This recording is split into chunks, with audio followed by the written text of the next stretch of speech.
Hello, people. As you see, we already gonna start off like this. This is an impromptu cooler talk. We can't call it Cooler Talk Monday because it is not Monday. But guess what? This is your DJ, your debonair, six-man K-Styles. Chilling once again on the 1-2s with my boy over here, the mad scientist, the enemy of the state, Mad Mike Sports. And y'all already know that this is the Quiet Storm. No, this is not the Quiet Storm. We can't do that one. This is the 6-man hour right here. As you already know that this music is played. And you already know that I apologize for yesterday. The boy 6-man K-Styles had a 14-hour shift and ended up in old man mode. But let's go ahead and get into this real roll call. As you already know. And ATM, stop hating on the music, man. These people love it, man. This is DJ K-Styles on the damn 1s and 2s over here. So today's roll call. I don't know why that dude can't just be a normal person. Why he just can't be nervous? I don't know why. But we're going to go with Joseph Thornton. We got YMOF Jamal and Jay. And here we go. I can't even Low Ski. See, it's the power of the punch. We got the professor in the building. We got Bubba Gump, Marwin Johnson, ATL Leo Tev Sports and Gaming, Saint 16, Old Chicken Hauler. ATM, you can kid Ross. This music is off. This music is fire. We got my homie here, Rakondo. He in the building. We got Derek. And we're going to give a couple more. We got Matt Town Mike, the RC plane maker. We got Rodney H. and Floyd Donnelly. And hey, ATM, I bet you if Stetson Bennett was playing this music, you would think it's the greatest song on earth, would you? I mean, of course he would. Mm-hmm. That garbage ass motherfucker out here. But of course he would. We got a special guest today, man. You know, I had to do the intro, but we got a special guest today, man. I don't know if y'all may know him, but he decided to kick it here with us, and we're gonna bring him on with you. And is my man's here, JT Sports. What's up, boy? What's going on, man? What's going on, man? If you guys see me look like I'm not paying attention, trust me, I am. It's just a fly flying around the room. You know how it is trying to kill these flies. That was so damn random. No, you good, man. You good, man. You know, I had it. You good, man. My bad, man. I had to get the DJ 1-2s going on for the intro, man, before you came on, man. Hey, let the people know who you are and what you do, man. Yeah, man, what's going on? I appreciate y'all for having me on, man. I was a little bit sad last night, not even gonna lie, man. I was looking forward to it. Trust me, man. I literally was waiting all day for it, bro. So I was like, oh man, I was really hurt, man. Got all my work done early, so. Boy, trust me, boy. I ended up with one of the longest days at work and ended up with the oldest man results. Man, that man had me crawling around, hitting numbers like, what? Bro. I just talked to you like 10 minutes ago. How are you? I was 10 minutes done, talk. 10 minutes turned into a whole hour of trying to figure out where's K-Styles. Okay, we're gonna put up a Where's Waldo meme and it's just go like, where's K-Styles? Because bro, I was looking for this man for a whole day, a whole freaking hour. Bruh, look. I called myself trying to take a nap at least about an hour before the show. It ended up going from hoping to get up around 7 o'clock to then waking up at 10 o'clock. I was like, ain't this about a bitch. Hey, the comments before the show, because I had came in here and I was just reading the comments. I was waiting for everybody to join, right? And I see the comments talking about some, them boys don't win out drinking again. I said, nah, trust me. If I was out drinking, man, I probably would be on the show, but I act the complete ass out here. But yeah, but this is the redo show today, man. JT Sports, man. Let them know how you doing. Let them know what you do, man. Yeah, man. So over at JT Sports, it's the off season. So right now we're talking college football, trying to preview some of the teams. I'm also trying to preview every team's offense and defense so I can get a better understanding of the overall team. And yeah, so that's what we have going on the channel for the month of June, July coming around. So training camp inches closer. Just trying to kill time until the season gets here. Okay. So is there any type of team that you are particularly excited about? Or somebody is like, you got a team you're excited about, and do you have a team that's like, what the fuck? So I'm not even gonna lie, I'm a Steelers fan, right?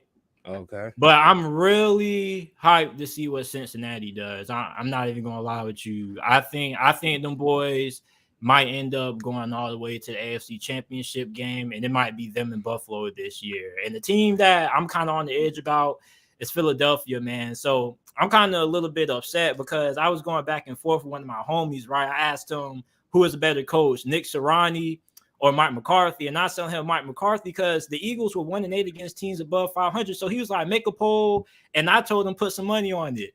Man, I'm so confident Mike McCarthy gonna win that thing. I checked that thing 2 hours later. Man, the vote was Nick Sirianni 63% and Mike McCarthy 37%. I told him I'll send you your 50 next week. Damn. Wow. So as you being a Steelers fan, man, so how do you feel about what they've done in this offseason, particularly in the draft as well? How do you feel about that? So I really like what Pittsburgh did in the draft. We all knew if Pickett was there, he was going to Pittsburgh. Mm-hmm. I was thinking that there was a possibility of them taking Malik, but after reading reports and talking to a couple of people, Malik Willis, Desmond Ridder weren't really on the radar. It really was either Kenny Pickett or nobody else. So I like to pick up.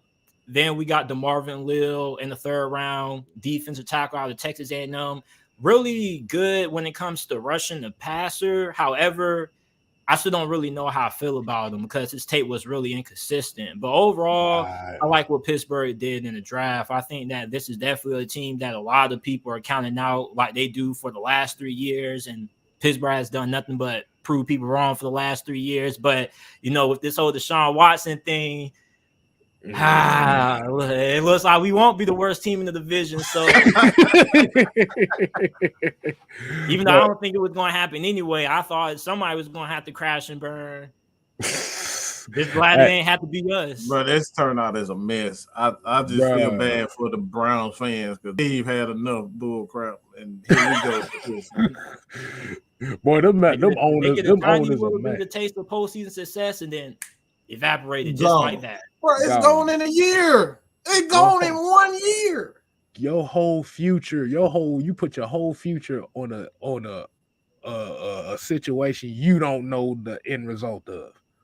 Mm-hmm. But that's good. But that's good for y'all though. That's good for the Steelers though, because check me out. The Browns, however, they're not as bad future-wise as people think.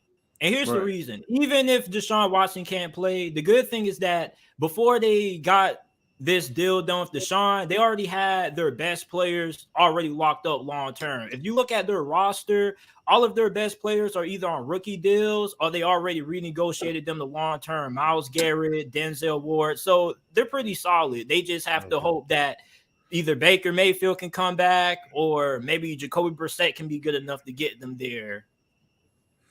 Well, Baker Mayfield is so petty, man. That man might not even want to goddamn play for the Browns. But I don't blame him. It's kind of like you meet a girl, right? Y'all relationship going smooth. Next thing you know, she run into a little rapper. You guys probably live in Atlanta, so it's like your girl run into a little baby. You know, she think her and little baby gonna be a thing. The next thing you know, little baby kick it to the curb. Then she come back begging for you when it don't work out. You already done moved on. I'm about to say you better take your ass to the damn McConnell Lodge, boy. Don't come back to my shit.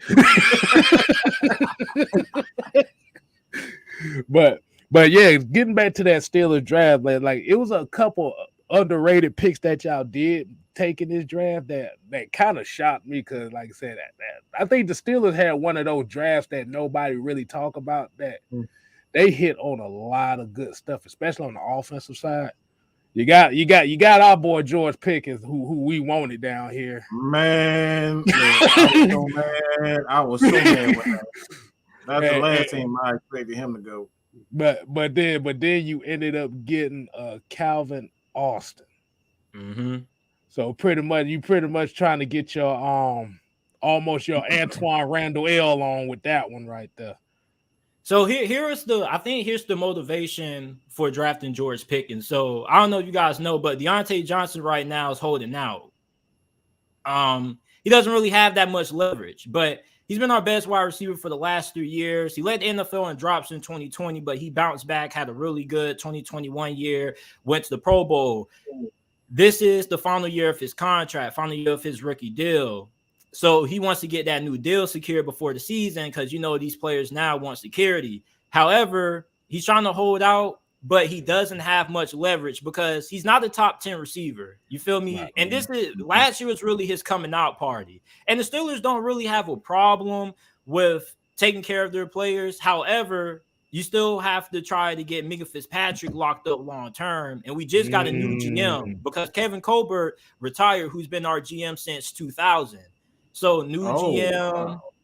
So yeah. So for Pittsburgh, I think George Pickens was probably our insurance policy if Deontay Johnson tries to ask for anything more than $15 million.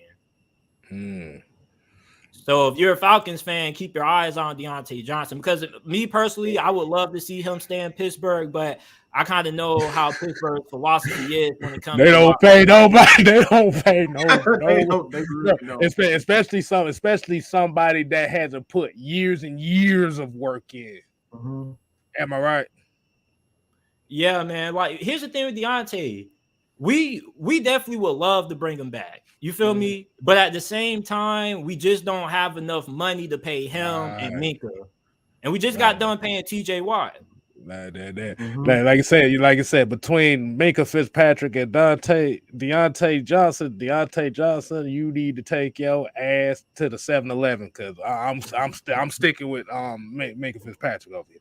Yeah. Where do you see?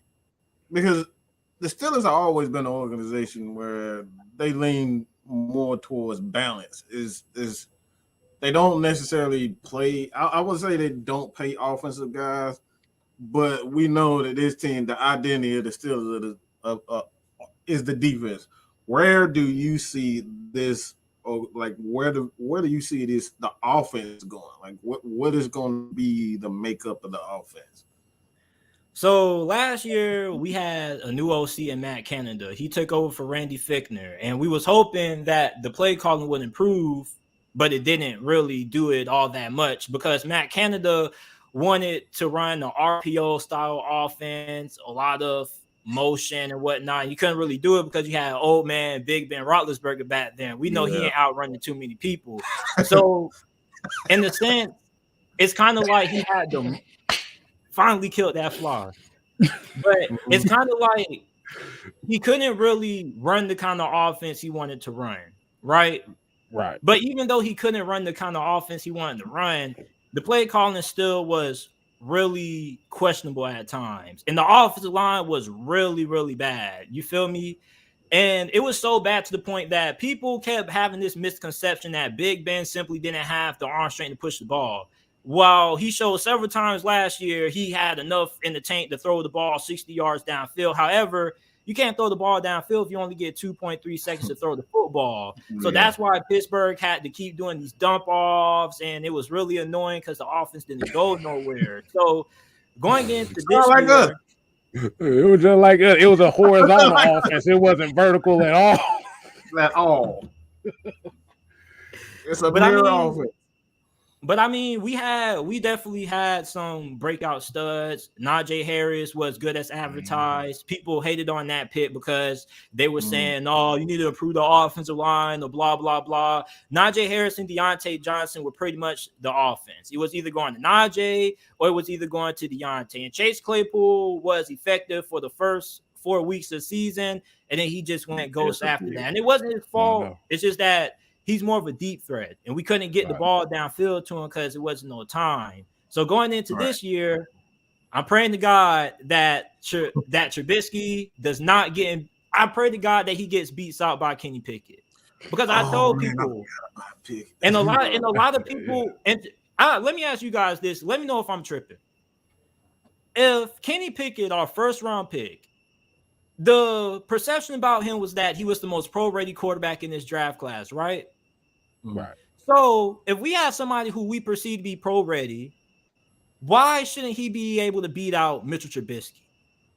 And it really irritates me that it's people trying to make Trubisky out like he's this god. And I'm just having a real hard time understanding. They keep saying he was held back by the Bears. I'm like, bro, come on, bro.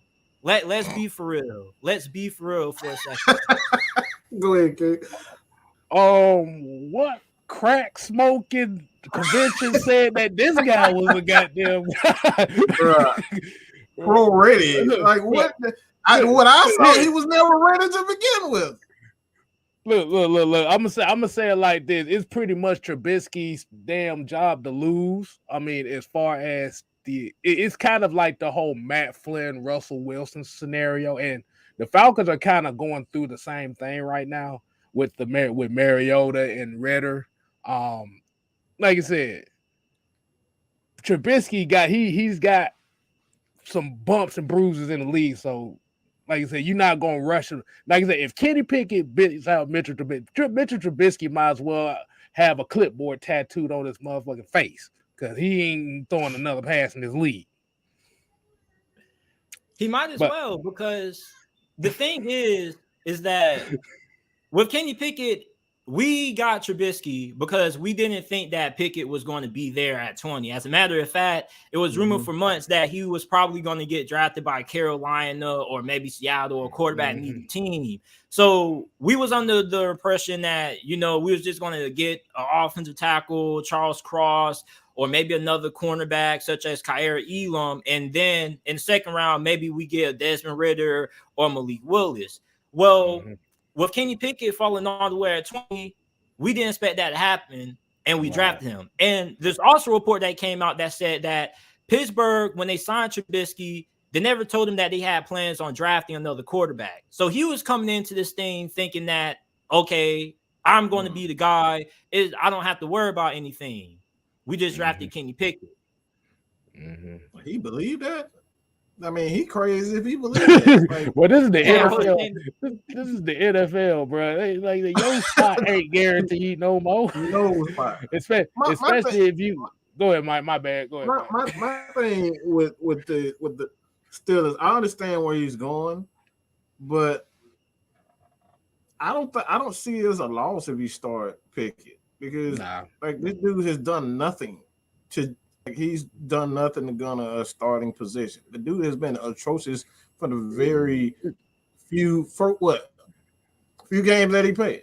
He's a turnover machine. He makes bad decisions. Like, that's been Mitchell Trubisky since he got in the league. So, like, I don't see the negative in starting a Kenny Pickett. And like I said, I'm the type of person. I'm sitting right now. I'm like, all right, Ridder needs to learn the offense. Right. Why? Because we have a Mariota, but Mariota is better than anything that Mr. Trubisky is. Well, I'm about to say, boy, Mitchell Trubisky is bro, he's about as good as Alex Smith of the 49er days. That's what Mitchell Trubisky is. That was way better than when. If we're talking about when wait, when Jim Harbaugh got there, we're talking about but yeah, like you said, I would agree with Mike. I wouldn't take I wouldn't be surprised if Kenny Pickett starts day one. Because Mitchell Trubisky showed me nothing. He showed me nothing in college. He showed me nothing in Chicago. Mm-hmm. Yeah, man, and I'm actually surprised there's so many people that are going for that. So for every potential quarterback battle, I did it for every team. I did Desmond Ridder, Mariota, Geno Smith, Drew Lock, and I did Kenny Pickett and Mitchell Trubisky. I said that if Kenny Pickett can't beat out Mitchell Trubisky, then I'm gonna look at him a little bit side-eye. You get what I'm saying? Because if you can't beat out Trubisky, and we drafted you because our general manager raved about your pro readiness, the fact that we've watched you so much because they practice in the same facilities as Pittsburgh, the Pittsburgh Panthers. So we share facilities. So we've watched Trubisky over the years. We know what he is. And we've seen Kenny Pickett in college. So we know how effective he can be in our system. You get what I'm saying? We drafted him with our head coach and our offensive coordinator saying that, hey, he is a perfect fit for our offense, and plus he's pretty much a plug and play. So I don't really understand what would be the point of drafting a quarterback in the first round who should be able to start right away when we could have just used that pick to get somebody who can have immediate impact. Because if we were going to swing for the upside, we might as well have just went ahead and drafted Malik Willis in round 2 or 3 because the upside is way higher with him. He has a way stronger arm and more athletic traits than Kenny Pickett. And you got to remember, I'm the same guy who is upset that Pittsburgh drafted Terrell Edmonds over Lamar Jackson. And guess who Lamar Jackson went to? You want to know why Pittsburgh's draft class was overshadowed? Because the Ravens always knock it out of the park every single year. Every single year. All right. Hey, man, we got a couple questions here in the comment for you, man. I'm going to go ahead and highlight a couple of them. If you don't mind answering for us right quick, man. We got Hucklebuck71 says, what is your assessment of Desmond Ridder? Like, what do you see in Desmond Ridder? Because I heard you particularly said about you could have saw Pittsburgh getting Ridder. What's your take on him, man? So I really like the Desmond Ridder's film coming out of Cincinnati. This is a quarterback who's solid. He doesn't do anything particularly bad. You get what I'm saying? He's pretty smart when it comes to reading defenses. As a matter of fact, there were many people out there who said that he was the most pro-rated quarterback. So he also has very good mobility. He ran a 4.4, so the speed is there. He's not a runner who's going to make you miss with crazy elusiveness, but he's a runner that if you give him a lane, he can make you pay with, straight deadline speed. He also has a really good arm, a better arm than what people give him credit for. But my problem with Desmond Ridder is that there were too many occasions where he came out streaky. He's a streaky passer. Yeah. And what I mean by a streaky passer is that there are moments in the game that he just goes ice cold. And the accuracy is really off at times. And he's a rhythm passer. You got to get him in the rhythm. You get him in the rhythm, he's going to end up having a good game. But if he comes out cold, it may take him a while to get going. And by the time he gets going, you may already be down by several possessions. But I was a big fan of Desmond Ridder. I thought that Atlanta was a really good place for him. Yeah, and I think with the necessary offense where they're going to be relying more so on the dump off passes and the short passing game, as compared to what he had to deal with in Cincinnati, confidence wise, it should be able to build his confidence enough to kind of get out of those cold streaks. I kind of think that, like, when you look at Desmond Ridder, one thing that I was most frustrated with his game is that, like, and a lot of these RPO guys is that when you look at them, like, they're at the mercy of the play caller.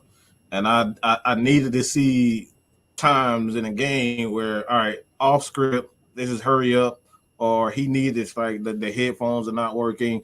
What can he do as a leader to kind of, like, all right, he's ready for the pros. And, like, I think that's, for me, with a lot of younger quarterbacks coming out of college.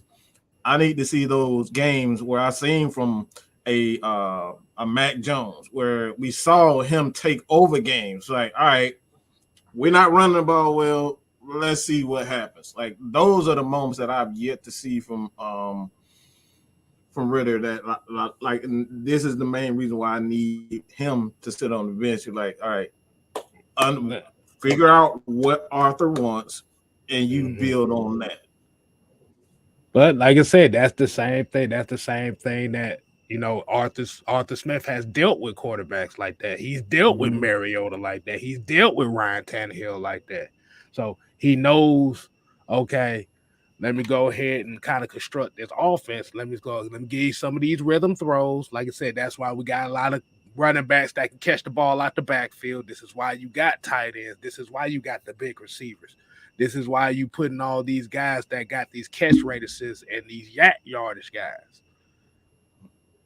Because, like you said, once he be able to get that confidence, and the thing about him is when he's confident, and you just said when he's confident, right there, it boom, boom. His best film was against Notre Dame, and that it's ironic because in the biggest games, Desmond Ridder showed up. You see, there has never been a big game that Desmond Ridder has ever played bad in. And even if you go back and you watch the Alabama game, he didn't play bad in that game. They just got outmatched. You get what I'm saying? It was a mismatch from the start. However, the games that he struggled in were against inferior opponents. Murray State, he had a really bad first half. Came out in the second half, lights out. But against Notre Dame in the big games that Georgia, you guys seen them firsthand when Cincinnati could have won that game, but it was bad clock management on the half of he called out in that game. That was the game. That's the game I said, I like this kid right here just from that game right there. Yeah. But I love Desmond Ridder. I was pretty big on Desmond Ridder, as a matter of fact. You know, I was happy that he went to Atlanta. I feel he gets to sit for a year. Atlanta can't let Marcus Mariota get beat up behind a pretty young and improving offensive line. You get what I'm saying? So he'll be in a better situation next year. But I'm kind of rooting for Mariota also because I've always been a big Mariota fan. And Marcus Mariota may end up surprising a couple of people just because him and Arthur Smith have a little bit of familiarity. Well, a little bit of familiarity with their days back to Tennessee. Because the thing with Mariota is that he was never really a bad quarterback his first couple of years in Tennessee. As a matter of fact, his first couple of years got off to a really good start. He took them to a playoff appearance, led them to a come-from-behind victory. So this is somebody who is proven. The thing with Mariota is that injuries really took a toll on him. Really. And then he got injured to the point that Tennessee couldn't trust him. And then the injuries piled up so much. And then remember, Tennessee was always bringing in new offensive coordinators. They had Mike LaFleur. He left. They had so many new OCs. And when you look at developing a young quarterback, something that's always important that people overlook is stability. The best young quarterbacks in the game are the quarterbacks who have consistency on the coaching staff. It's hard to develop a young quarterback when he has a new coaching staff every year. Look at Daniel Jones, coach number 3, and look where he's at. Jameis Winston, 3 coaches in Tampa. Right. We got another question here. King Quest here said, if Dwayne Haskins didn't pass away from, unfortunately, he passed, do you think that the Steelers would have drafted Kenny Pickett anyway? Yeah, man. Yeah. Because here's the thing. Mike Tomlin and Dwayne Haskins shared the same agent. You feel me? So Dwayne Haskins signed with Pittsburgh, and I think that he was going to end up being our backup. He was going to have a shot. You feel me? Because Mike Tomlin always gives everybody the opportunity. If you look at all of the quarterbacks who have been on the Steelers roster in the past, almost everybody has had an opportunity. We started an undrafted rookie free agent in 2019 named Devlin Duck Hodges, a duck caller. That's what he's doing now. He's a duck caller. Literally, not making it up. He was an undrafted rookie free agent. We gave him a shot. Joshua Dobbs, who has been holding the clipboard on our team for so long, got an opportunity. Oh, Lord. Even he got an opportunity. You feel me? So Dwayne Haskins would have gotten the opportunity. It would have been competition, because one thing about Mike Tomlin is he doesn't care where you were drafted at, where you're from, how much you're getting paid. You're going to compete for everything. Nothing's going to be given. So I think Dwayne Haskins probably still would have had a shot, even if we did draft Kenny Pickett, because that's just what Mike Tomlin is as a person. He doesn't believe in handouts. He makes everybody earn everything. Okay. All right. Okay, now let's go ahead and flip it, because I remember at the beginning I asked you about the team that you liked and then the team that you didn't like. And you said the Philadelphia Eagles. What's up with that? It's not that I don't like Philadelphia. It's that they have a lot to prove. They have so many question marks that people are overlooking. Listen, I understand they surprised everybody. They went to the postseason. However, you always got to take context into everything. They were 1-8 against teams that had a record of 500 or above. As a matter of fact, the only team that they beat that had a winning record were the New Orleans Saints without Jameis Winston. All their other games, they lost by 10 points or more. You get what I'm saying? So what that tells me is that when you're getting blown out consistently against good teams, that shows you that your coaching staff isn't good at making adjustments. And yes, you can say, well, JT, Nick Sirianni didn't have a great team. That's understandable. But the Jacksonville Jaguars, the Houston Texans, both those two teams were two of the worst teams in the NFL, but yet they had more wins than the Philadelphia Falcons. Eagles did against teams. Yeah, but the Falcons weren't all that bad last year. As a matter of fact, I came on here and said that the Falcons should win at least 7 games. Yeah, you did. Now this year, I don't know. But last year, y'all were what I expected y'all to be. You feel me? Y'all were competitive in most cases.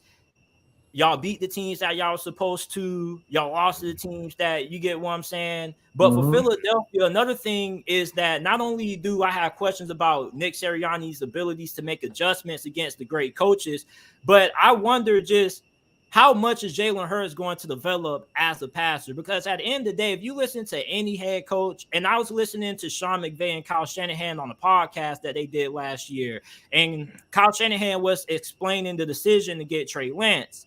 He said it's nothing wrong with Jimmy Garoppolo. But at the end of the day, you got to have a quarterback that can win from the pocket and a quarterback that can also win when things are falling apart. You see, Jimmy Garoppolo is good when he's playing within structure. That's why we call him a system quarterback. But what happens when that structure gets ruined and you have pressure in your face? That's where Jimmy Garoppolo is at his worst. So when you look at Jalen Hurts, I don't know just how much he's going to develop as a passer. And even if he does develop, you feel me? We don't know if he's going to develop good enough to be able to win you games in the postseason, because we see Lamar Jackson, right? We love Lamar. I love Lamar. But let's call it what it is. A big reason why the Ravens have struggled is because he still is struggling to throw from outside the numbers. And plus, you can say that Greg Roman kind of has he might have to go. You get what I'm saying? Greg Roman is good for working with quarterbacks with Lamar Jackson's skill set. Tyrod, Kaepernick in the past with the 49ers. However, you got to have a offensive coordinator that can take Lamar Jackson's passing game to that next level. So for Jalen Hurts, I don't know if he's ever going to progress as a passer good enough to take Philadelphia deep in the postseason, because he could be what Vince Young was early in his career. You remember Vince Young when he first came out of Tennessee, and you saw what happened to him after a couple of years in the league. So I love Jalen. I'm rooting for Jalen. I think Jalen will figure it out, but I'm not low on Philadelphia. I just have questions about Philadelphia. I'm not as high on Philadelphia as many people are. You kind of feel like it's more so they're going to have to rely on that defense again this year just to be on the safe side, right? Well, really not just the defense. Really, I just need to see Nick Sirianni show me that he can make adjustments against some of the best coaches in the league. I need to see Jalen Hurts be able to show me that he can be efficient from inside the pocket, because if you watch any Philadelphia Eagles game and those losses, the passing game was awful. I mean, god awful. They struggled to put up 150 passing yards against the Buccaneers. You feel me? Like when the passing game wasn't working, it was dreadful. And I don't think I'm hating on Philadelphia. You feel me? And like when I made the bet with my homeboy, I really am shocked that people think that Nick Sirianni is better than Mike McCarthy in only 1 year as being the head coach when he hasn't beaten really any good teams. He hasn't really proven himself. Yes, he got Philadelphia to the playoffs, but you beat up on bad teams. You feel me? So I still need to see more. I'm somebody who I take a wait and see approach. You get what I'm saying? I gotta see more.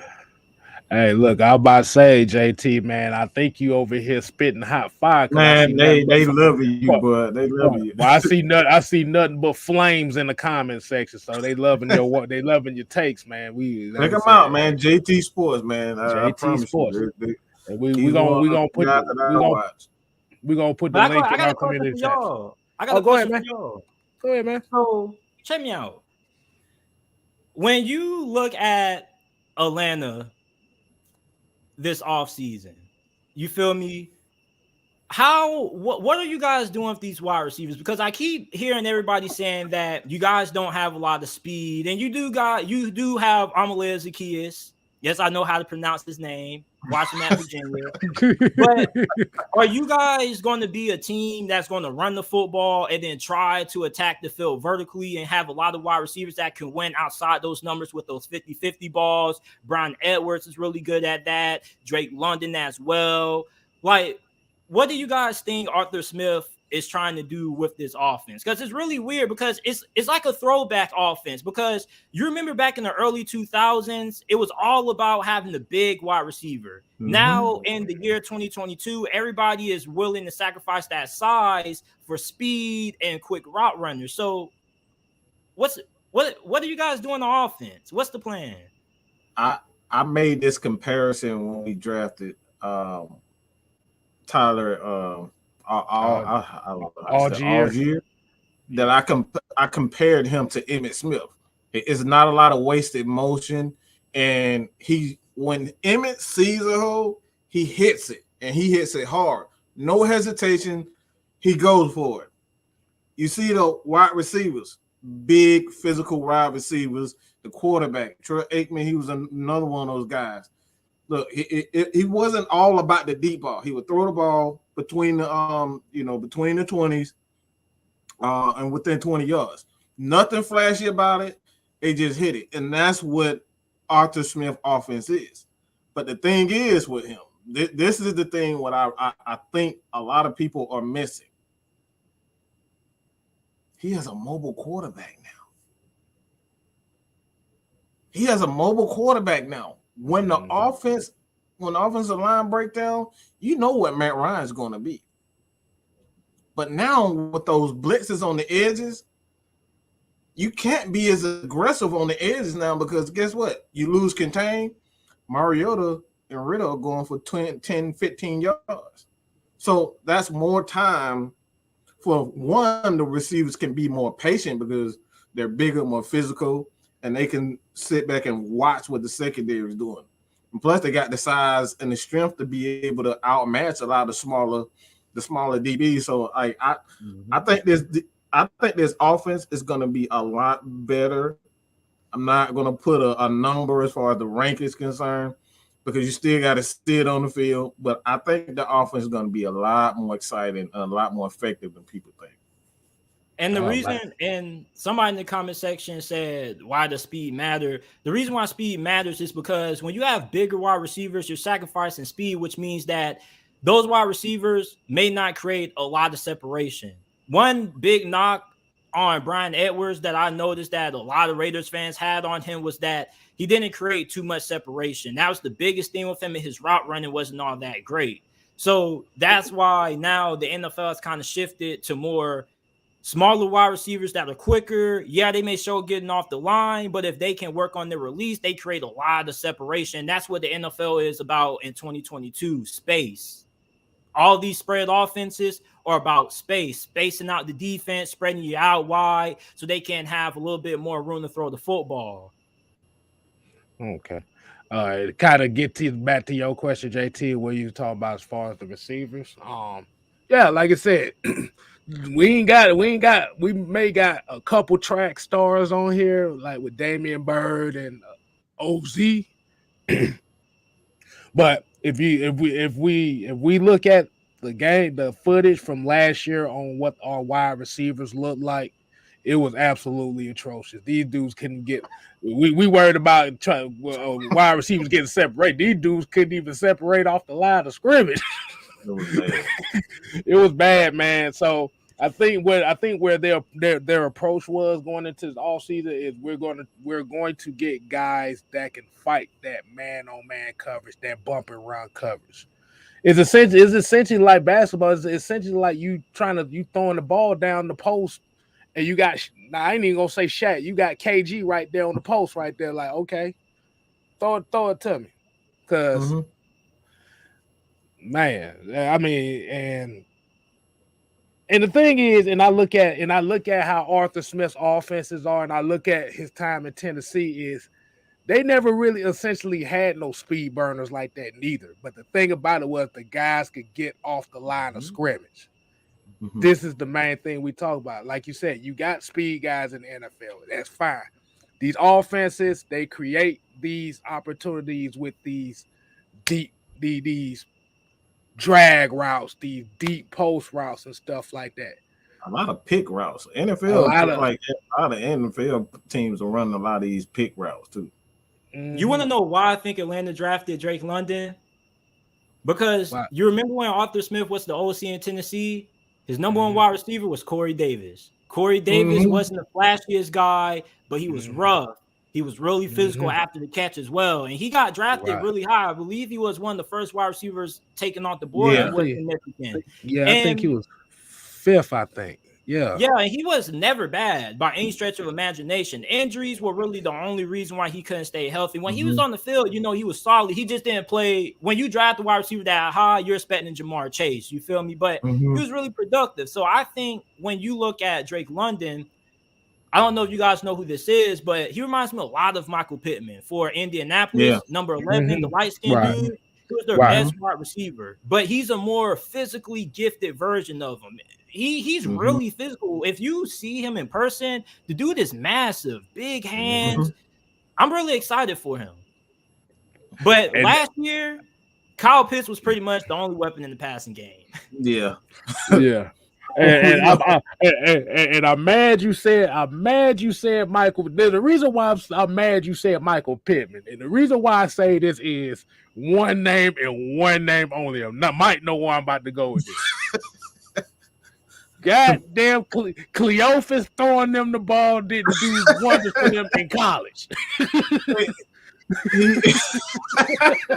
If you haven't been watching, you Cleophas, he's talking about. I don't even know how to. Keydon Slovis had Michael Pittman, and Drake London at wide receiver, and they could about that. Oh man. And St. Brown. He had some solid receivers, and he still didn't improve things. Because the one advantage that Drake London had coming out of USC was the fact that he had a quarterback that couldn't throw the ball to him accurately, so he had to make adjustments. I'm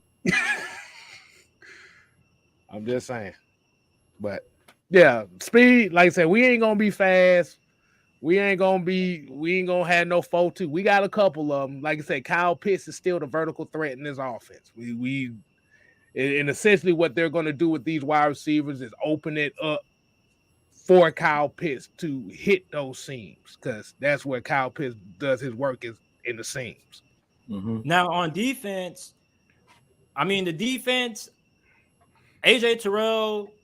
It was somebody who did rankings of best cornerbacks from every year, and Jalen Ramsey came in at number 1 for 2021 last season. But there were a lot of people in the comment section who were rooting for AJ Terrell, who said that AJ Terrell deserved that title last season. AJ Terrell balled out. He was the only person on Atlanta's defense that everybody was really watching. So going into this year, you have him. I think you signed Casey Hayward.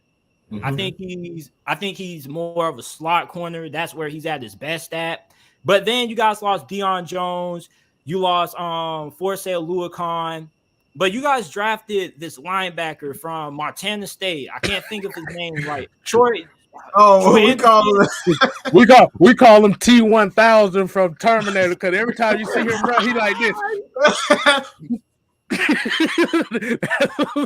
that's T-1000 right there, boy. Hey, if the quarterback situation don't work out, you can throw him in there. He played quarterback.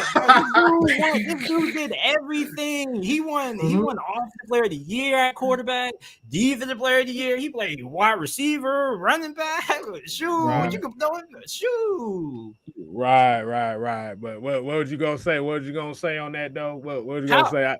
How did you guys think that he'll end up getting a start week 1 with Deion Jones and everything that's went off the linebacker position? Because I'm really worried about the defense, because I saw Matt might make a video about Marlon Davidson needs to step it.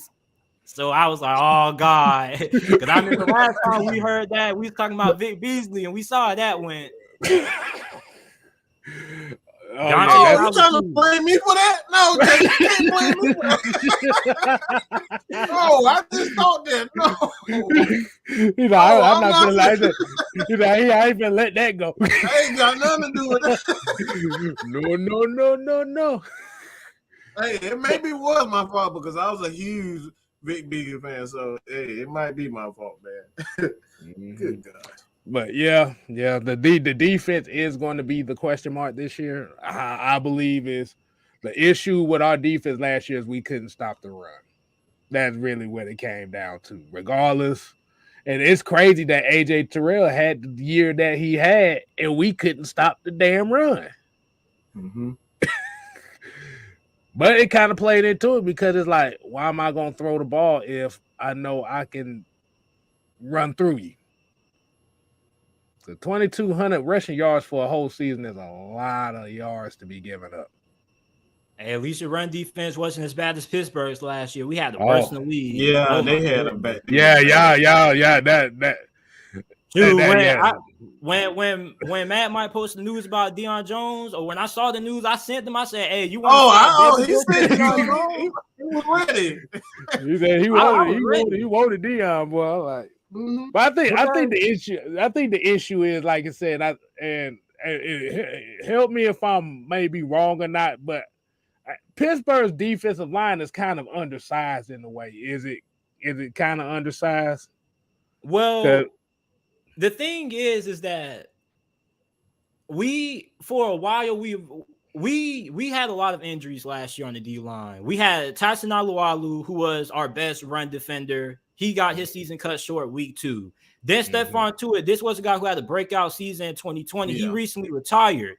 And we were expecting big things from him because this man had 11 sacks. It was his breakout year. So he didn't even play last year at all. You feel me? And one of the biggest storylines this offseason for Pittsburgh was going to be what Stephon Tuitt going to play or whatnot. He ended up retiring. So you miss out on the extra pass rush. But you replace that with Chris Wormley, who we got in the trade from the Baltimore Ravens in 2020. I thought the dude was going to be trash. He had 7 sacks. But the thing is that for Pittsburgh, our defense is so predicated on making sure that we have great defensive line play, because what we do is our defensive line, they eat up the blocks, and then our linebackers come and they have mop-up duty. You feel me? However, we weren't able to do that. We had Cam Hayward, but we didn't move him inside. He was playing the end, so he was playing more outside. So the offensive linemen that we were playing against, they were moving our defensive linemen around and getting to the linebackers. And Devin Bush, Joe Schobert, that's not really their strength. They're not really known for being able to clean off blocks. They're more players who they see it and they come and do mop-up duty. And Devin Bush, coming off his ACL injury, he was asked to do a little bit more than what he has done in the previous years because the defensive line has always been so good. Because remember, the Steelers have always been really good against the run over the last couple of years. So last year, the run defense being so bad, it made Devin Bush look a lot worse. Plus, he still was trying to get back from that ACL injury. So the run defense, I'm hoping that it improves. But when it comes to this year, you bring in Brian Flores, who probably is just going to be there for a year, but he's the linebackers coach, and he's been working with Miles Jack, and he's been working with Devin Bush. And I feel that Miles Jack was in a similar situation as Deion Jones last year because Deion Jones didn't play all that well. But if you go back and you look at his previous seasons, he's always been one of the better linebackers in the game. I wouldn't say he particularly played bad. It just didn't live up to what people were expecting of him as far as the pick sixes and interceptions. It was kind of a typical year for him. He just didn't have those wow plays like and I think that was like kind of like the biggest difference between him and the previous year. But because Deion was still because Deion, for the most part, like if you look at his numbers and what he ranked on the team, he was still, if not behind Grady Jarrett, he's still one of the biggest playmakers on the defense side of the ball outside of Grady Jarrett and AJ Terrell. So it's like my thing is, as far as Deion is concerned, whether or not Troy Anderson would take that spot, there was an article, and I'm definitely doing a video on it. I'll have that out tomorrow. But Bush, the linebackers coach, he was pretty much saying like they're going to put Troy Anderson on a snap count. They're going to slowly bring him along. So whether or not this is Deion Jones last year, that's really up to the development of Michael Walker, Troy, and Rashawn Evans. Rashawn Evans is a guy that's still on a 1-year prove-it deal.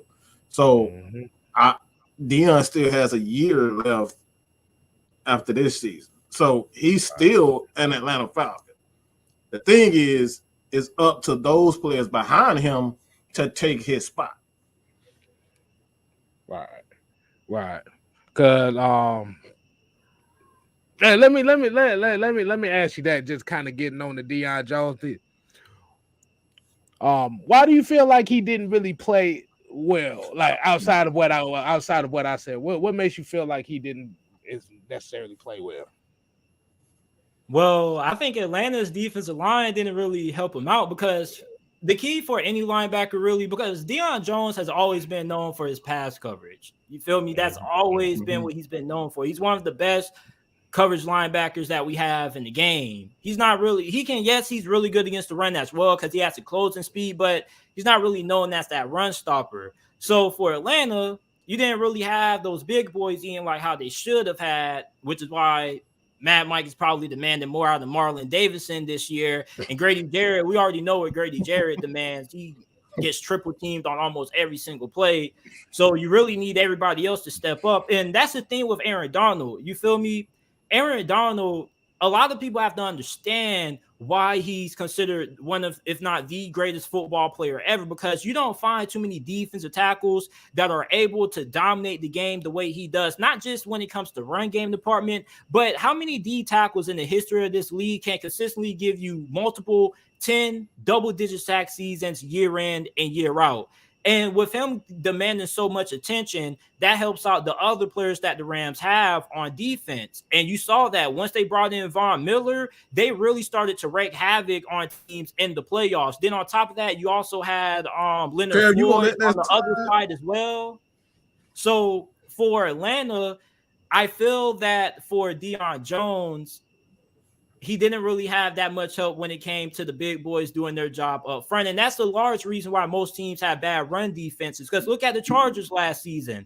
They run what people call a wide 9 defense. And what a wide 9 defense is that you have your edge rushers spread out a little bit more wider, which gives them better pass rush lanes. However, you got to be really strong on the interior of your defensive line, which means you got to have big run cloggers. However, the Chargers didn't have that last year, so they were so susceptible against the run, and their linebackers weren't great neither. So for Atlanta, your defensive line has to be way better this year if they're going to be able to get better when it comes to stop the run game, because when your defensive line plays good, that makes things easier on your linebackers. Now, it'll be different if you had true run-stopping linebackers. You feel me? If you had linebackers that were good at getting off blocks like a Michael Parsons or whatnot, you wouldn't have that issue. But with Deion Jones being primarily a off-ball linebacker in a sense, he's not really meant to be taking on D tackles. But you want to know who was stout for Atlanta last year at linebacker?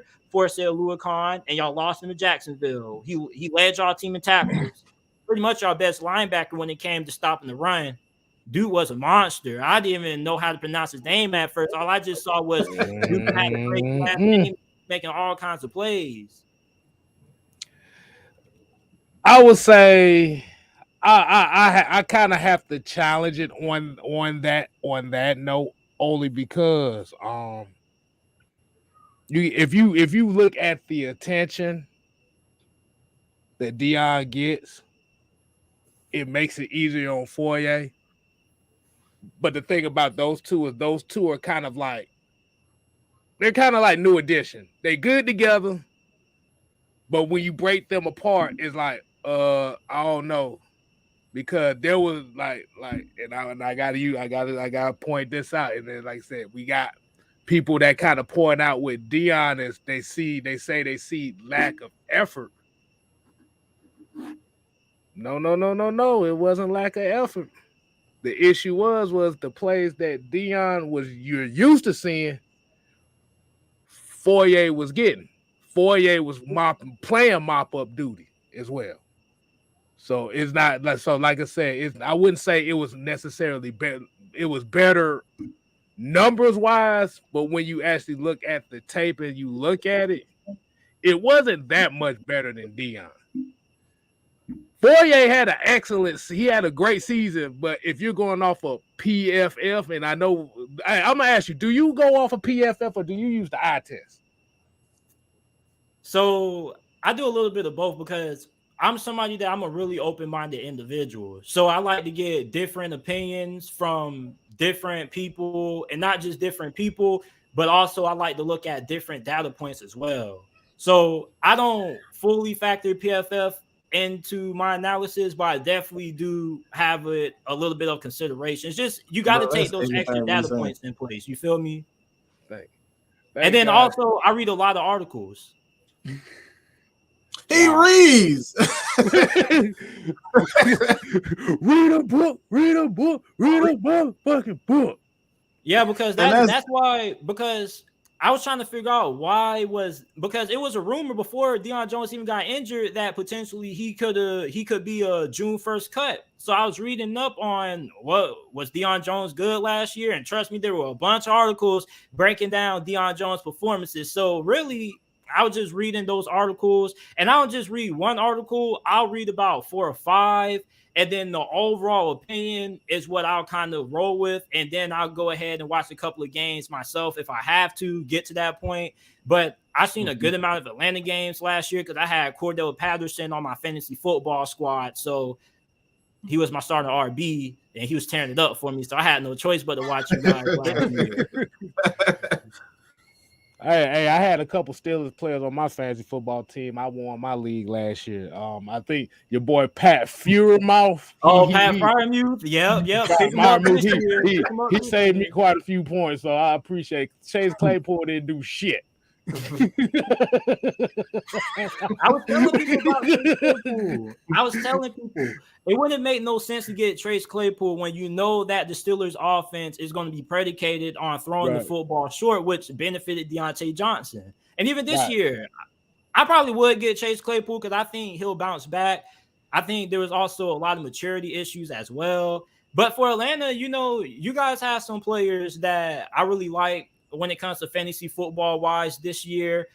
We already know what Kyle Pitts did. Kyle Pitts had the greatest rookie season ever for a rookie tight end. And I came on this show last year and I said that, I think a lot of people's expectations for Kyle Pitts are a little bit, not realistic because people were saying 1,200 yards, 1,000 yards and stuff like that. I was saying you don't really see tight ends break out like that often. It normally takes them 2-3 years. Well, I mean, Kyle Pitts was different, and it also helps that he was the only weapon in the pass game to throw to because for years we were so used to watching Julio.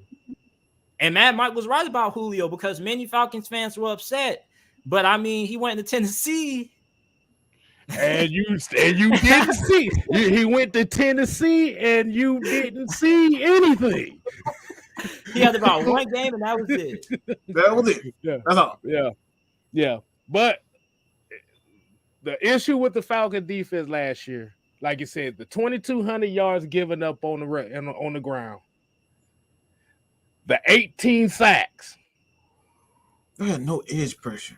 That's hard to play any game with no edge pressure. They had no edge presence at all. So even if you have a good defensive tackle or defensive tackles, you can't get any pressure. Bro, so we overcompensating the outside linebackers, the inside outside. We play in the 3-4, so the outside inside linebackers, they have to be a little bit more aggressive. So you're going to get burned. You're going to get burned by a lot of like little short routes. And I think that's the issue with. Right. I would like to see I would have liked to see Fourier and Dion in a second year together, and I think Fourier. I mean, he went for the money. I don't think it was a good idea, but he went for the money, and at the end of the day, nothing's guaranteed, right? You got to go. You got to go and try to make as much money as you possibly can. Yeah, you better make that bread. Especially for a guy like Fourier. Fourier is a 5th round, so chances are that he was going to get another contract like that was is small. Definitely, because one thing about those mid-round picks that people don't talk about is that, yes, they have high upside, you feel me? But if they work out and they end up being really, really good, you got to dish out a good amount of money to keep them, because those mid-round contracts are really cheap and they only last for about 2-3 years at most. And there's no options behind that. So if he does good, you gonna have to pay. But yeah. Mike, we're gonna have to since we bringing up Falcons defense, we gotta talk about JT. We have we coined this phrase for this particular defensive lineman we have. We call him Route 96. The reason why we call him Route 96 is because every time he's on the field, the offense looking like, okay, we finna run at him. We talking about Tyler Davidson, and this was our issue right here. It's like every time he was on the field, they looked at him like, oh, run at him. Oh, run at him. And this is what you was talking about as far as that defensive line having those big bodies up front, because this is what a lot, and like, as you a Pittsburgh Steelers fan, that's been the culture of Pittsburgh for generations, goddamn. I can't put the right word. I'm going to just say generations. Falcons ain't had that in the last few years. We saw it last year. It looked absolutely atrocious. Dante Fowler was the product of Aaron Donald, and we found out the hard way. And that's why I said you're gonna let that ride. That's exactly why I don't think you guys have had a true number one pass rusher since what? Jonathan Abram? Yeah. Abraham. That was it. And that's been what 2012? 2012. Bruh. Dante Fowler was more horizontal in the air trying to jump over people than getting sacks.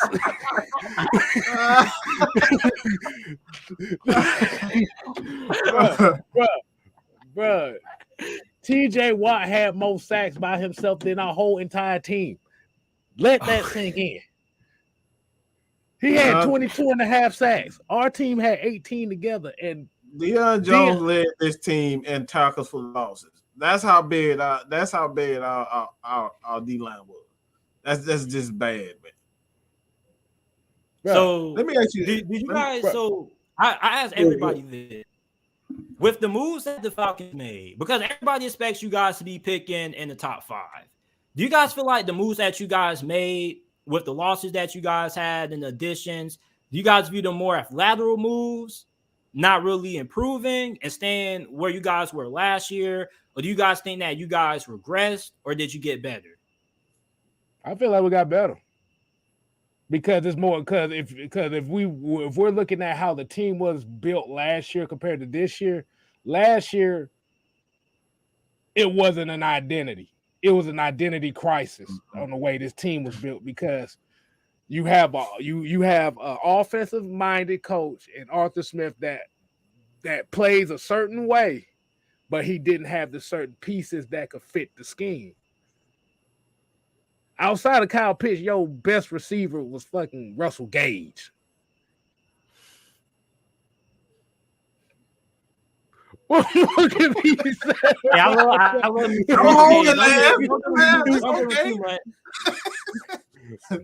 He's a really good. He's good. He's a Pittsburgh. He's a good slot receiver, but he don't need to be your wide receiver number one outside of Kyle Pitts. And second of all, defensive wise, let's look at defensive wise and what we did in the draft. We did a hell of a lot better defensive wise as far as pass rushers in the draft than we did in a very long time. Mm-hmm. Ebiketie and Malone they can be something special here. I said they can be something special. But we got to give them the time to do it. And it's just going to come down to, can we stop the run? We got to stop the run. Let us know if y'all like with JT, man. Check out his channel. Make sure you go JT Sports and subscribe if you love this interview with him. Like I said, man, he's definitely one of the guys that and you know how I am. I do not like supporting bullshit. So like if you good, you gonna come on here. If you on some bullshit, you're not gonna come on this show. Right. So as Falcons fans, because I know you guys pay attention to the rest of the division, because you guys are Falcons fans, you got to keep up with what everybody else is doing. Mm-hmm. So for Carolina, I mean, I think it may be a lost cause simply for the fact that if they get Baker Mayfield, they may make a little something happen. You feel me? But I don't know if Matt Rule's the guy. New Orleans and Tampa look like the two teams. And I'm really high on New Orleans this year, because New Orleans, them boys got a squad this year. And if my boy Jameis Winston, because y'all know I love Jameis, and I had to defend him so many times from people, so many times. I told people what Jameis was going to do last year. I told people my boy Jameis just needed an opportunity and a fresh start. And he had the best touchdown to interception ratio in the league. He outplayed Aaron Rodgers week 1. Let's not forget about that. But who do you guys think this division is really going to come down? Who you guys think is really going to win this division this year? The Saints or the Bucs? I think it's going to be the Saints. It's probably going to be Tampa Bay. The reason why I say Tampa Bay is when you got Tom Brady back there, there's going to be a bunch of roughing the passer calls that's going to be called on him. That's going to be fucking ridiculous. That's going to cost you games. At some point, at some point, there's going to be a decline on Tom Brady. You can't continue to play with 5 each year. So, yeah. My prediction, and we did this. I think we did like Thursday, and my prediction were they were going to go 13-4, but only on the notion that Tom Brady is going to play like Tom Brady of last season. If he continues to play like we seen him the last few years, then I don't think there's anything that's going to be able to stop that Tampa Bay team in its entirety. One thing that I will say that I think is an underrated, I don't think people are paying too much attention to, but this could be a huge decline in that defense is not signing back in Ndamukong Suh. I believe when you look at him, he's a lot like Grady Jarrett.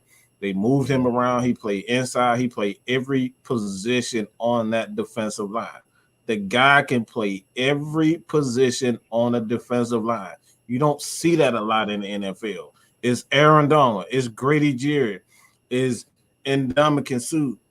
You don't see that a lot. So when you got that type of guy and he's not there in that middle, now we really get to see what Vita Vea is really about. Is he just a guy that can occupy space? Can he get after the quarterback? I don't think they can do that.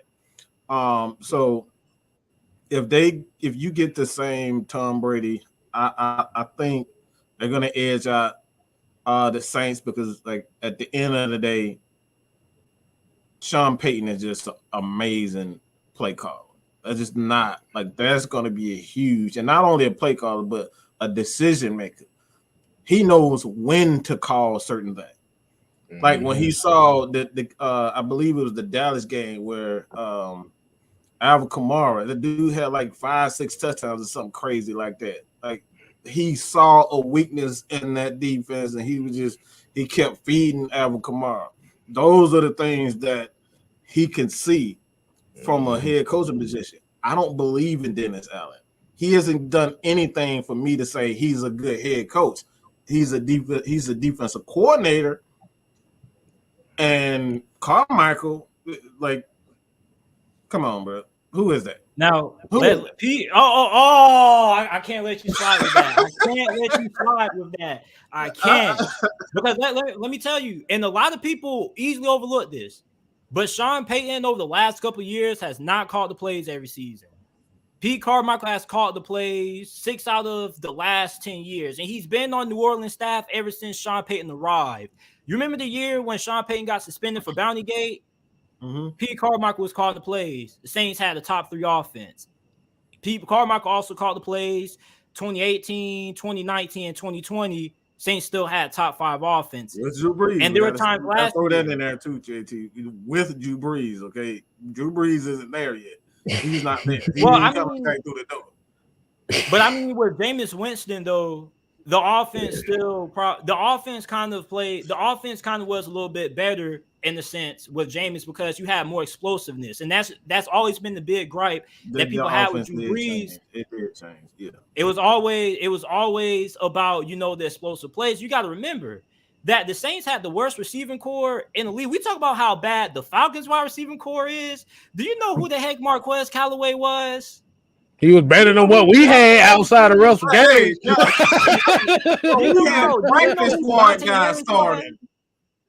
Like, I'm pretty sure Jameis Winston would have loved to have the Kyle Pitts last season. I mean, the Saints wide receiving core was not great. But another reason why I'm high on the Saints is that Dennis Allen and their GM, they kept all of Sean Payton's coaching staff. They literally have the exact same coaching staff that Sean Payton had, minus Sean Payton. So they wanted to keep that continuity. And one thing that I love about the Saints is that they have a family atmosphere. And that's something about building a great organization, because a couple of days ago you came on and you was talking about the contracts, and we was going kind of back and forth with it, right?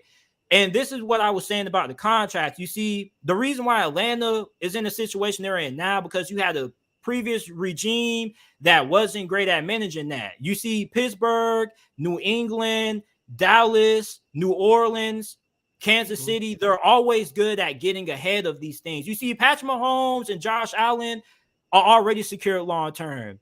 Even though they got mega deals, these are team-friendly deals, because when the cap goes up, their deal is going to look like kitty money. You get what I'm saying? Mm-hmm. So the great franchises, when it comes to these contracts, that's what I was trying to say, is that they adapt to the market. They don't need the owner to, get mad about it, because they always see things before they happen.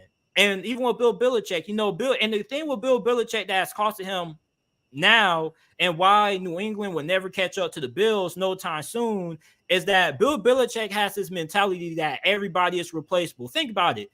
Bill Belichick drafts these stud D linemen and these stud players, and then he ends up letting them walk away because he doesn't want to pay them. The difference between why it used to work and why it doesn't work now is because for a long time, Bill Belichick was always the best coach in that division. And when you have a great coaching staff, you can scheme your way to wins. However, the difference is now is that Sean McDermott has proven that he's one of the best coaches in the league.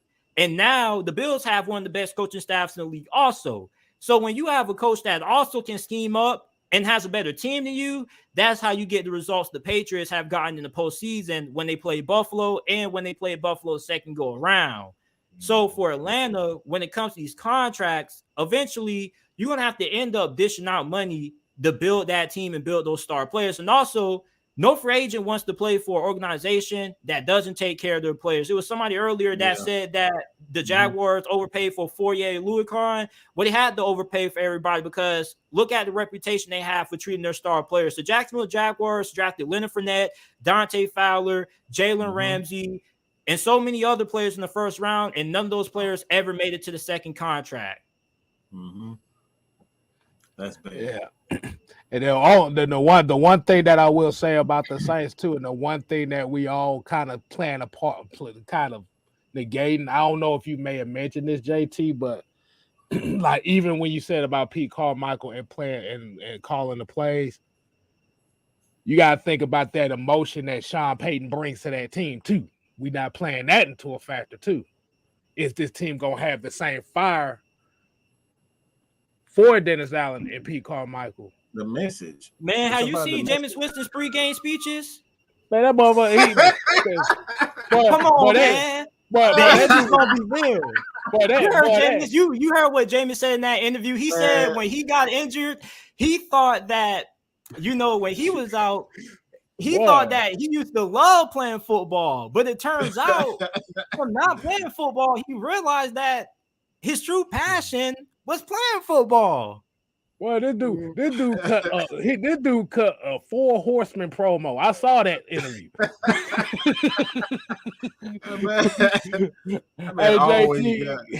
Hey JT, we got another question for you from Red Swarm here. He says, "What do you think the fall off is for the Falcons for not having Matt Ryan under center?" Oh, JT fan. Man, I'm gonna be real with y'all, man. I feel that many Falcons fans, not saying you guys did, but many people scapegoated Matt Ryan last year. I felt that he got too much undeserved criticism because a lot of Falcons fans look at Matt Ryan, and it's easy to look at a guy's age and say he's declining. And then I say, who is he throwing to other than Kyle Pitts? And look at the offensive line. The offensive line is young, and that's another question I got to ask you before we get up off here is that offensive line. But with Matt Ryan, the dude still has it. You feel me? He still has some left in the tank. Now, he may not be what he used to be, but when it comes to decision making, making smart choices with the football, I feel Atlanta's going to miss that because there definitely is going to be a drop off from Matt Ryan to Marcus Mariota. However, like you mentioned earlier, that mobility. So I think that with Marcus Mariota, there may be some things schematically that Atlanta can do to help out their offense. You feel me? That Matt Ryan couldn't do because when you have a struggling offensive line, you got to have a quarterback that has mobility that can extend plays. And Matt Ryan could extend plays, but he can only do it from inside of the pocket. So for him going to Indianapolis, that's a perfect fit because Carson Wentz was reckless in the biggest moments when they needed him the most. You feel me? Matt Ryan isn't going to have those late game turnovers. He's somebody who's going to make the smart decisions when it matters. Even though he does have his struggles inside the red zone, still have a quarterback that's going to be what Indianapolis needs him to be. He's going to be a game manager at that point because that's Jonathan Taylor's team. With Marcus Mariota, I feel that if you can come in, this is how I feel Atlanta's offense is going to be set up.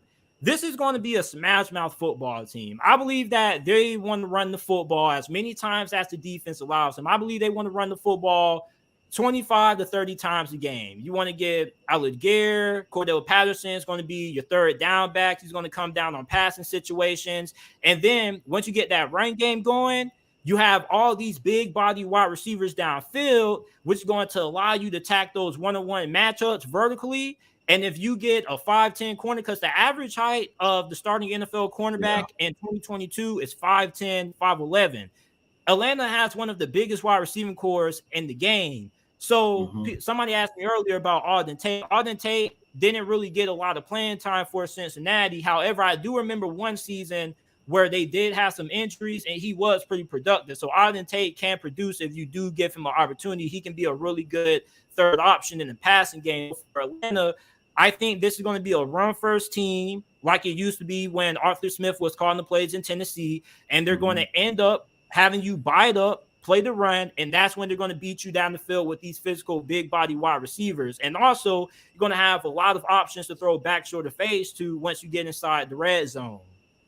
Like I said, throw it in the post. Like, hey, right here. Throw it in the post. That's going to be the offense. And I think that something else that Atlanta's offense was missing last year is that you didn't have wide receivers that could win inside of the middle. You didn't have any wide receivers that you could feel comfortable with saying, "Oh yeah, bro." Like, let's be honest. They was too busy running backwards. He running backwards. That's why he couldn't win. Billie Jean is not my lover. Yeah, man. But I feel like a lot of Falcons fans are going to miss.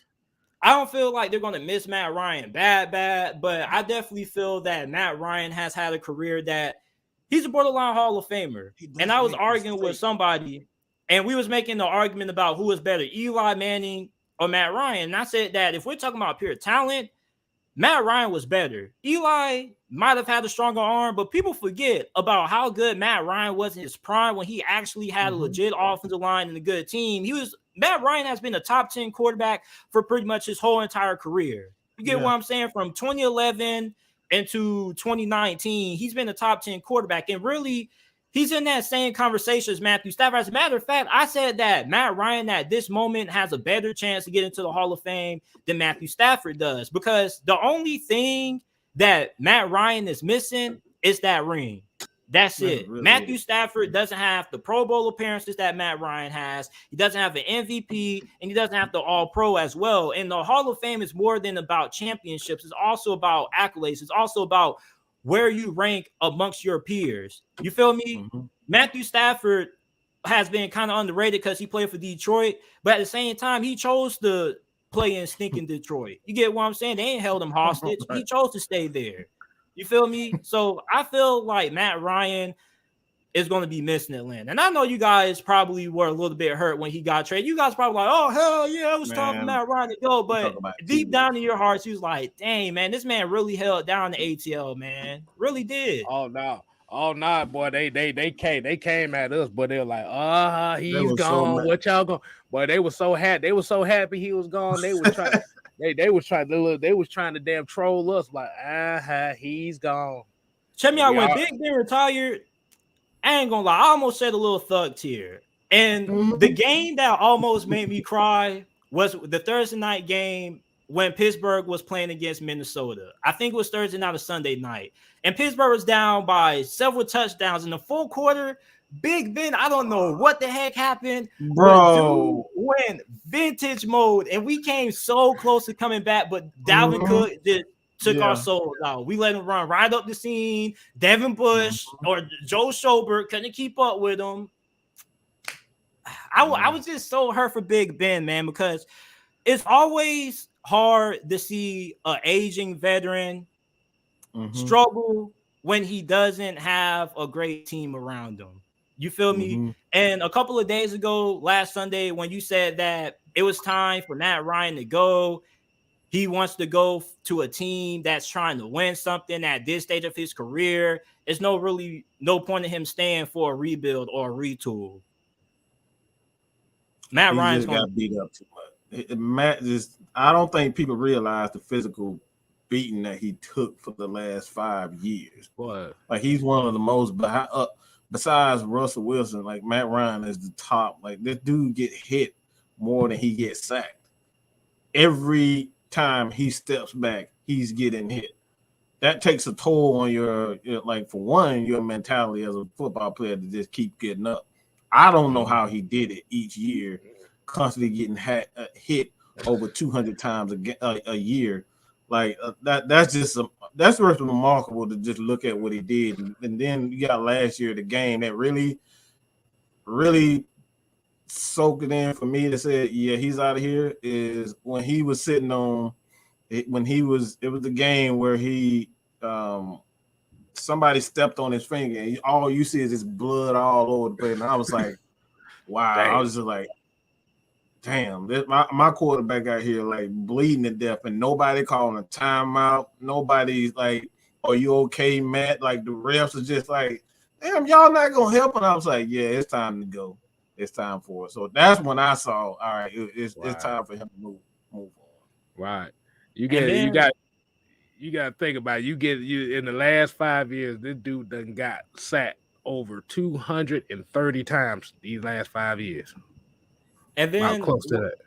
what hurt me the most is that I saw him on the podcast. It was some podcast on Barstool, and they was talking about the Super Bowl, and I just felt so bad because he said after that Super Bowl, he was depressed. He was in a really bad state. People were talking about Ryan Tannehill's mental state after the playoff loss they suffered. Matt Ryan said, that really took a toll on him. And I was listening to Kyle Shanahan talk about the game because he was the one calling the plays, right? And everybody put so much, criticism on Matt Ryan in that game when Kyle Shanahan was the one who went away from running the football. You feel me? So for Kyle Shanahan, he also came out and took a lot of accountability for that. And he also gets a pretty good amount of scrutiny for that because Kyle Shanahan is known as somebody who his play calling is great until you get down to the nitty gritty. And it's always been like that. NFC Championship game this past year. Yeah, play calling. And Jimmy G also. And that's why Kyle Shanahan went ahead and got Trey Lance because Kyle Shanahan's explanation was this. He saw what happened with his dad in Washington with RG3.